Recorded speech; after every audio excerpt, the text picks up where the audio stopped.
జీవితం ఎక్కడుందో అని తన హృదయాన్ని గోడ తట్టు తిరిగి దేవుని వైపు పరిశీలన చేసుకున్నాడు. ఈరోజు మరి ఆ పరిశీలన మన జీవితాల్లో ఉంటుందా?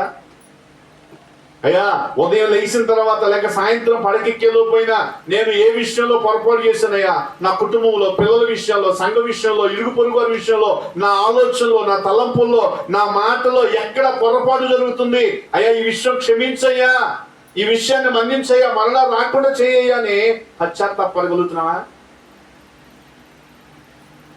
ఆ పశ్చాత్తాపం లేకపోతే గడ్డగట్టిపోతుందండి గుండె, ఆ హృదయం బండలాగా మారిపోద్ది.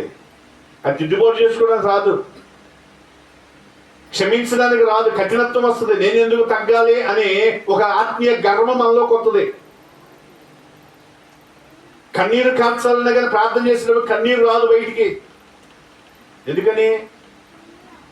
మెత్తన చేస్తే అక్కడ వస్తుంది మెత్త, తేమ వస్తుంది కదా. మన తేమ లేనప్పుడు ఇంకెక్కడ వస్తుంది కన్నీరు? నేను మీ ప్రార్థన నేను తప్పడట్లేదండి, లేకుంటే మీ భక్తిని నేను తప్పడుతున్నా. మనం చేసే విధానంలో దేవుడు ఆలకించాలంటే, దేవుడు మన స్థితిని అర్థం చేసుకోవాలంటే మనం జ్ఞాపకం చేసుకోవాల్సింది తెలుసా? దేవుని ఎదుట మనలో మంచి ఫలాలు కావాలని కోరుకుంటే కాని ఫలములు ఫలిస్తున్నాము. మన ఫలమును దేవుడు ఇష్టపడుతున్నాడు. అది ఇష్టమయ్యే ఫలంగా ఉన్నామా, ఇష్టం లేని ఫలంగా ఉన్నామా? సరే జ్ఞాపకం చేసుకున్నాం, ప్రార్థన చేద్దాం. దేవుడి మాటలు తన వెంటలో భద్రపరచున్నాడు.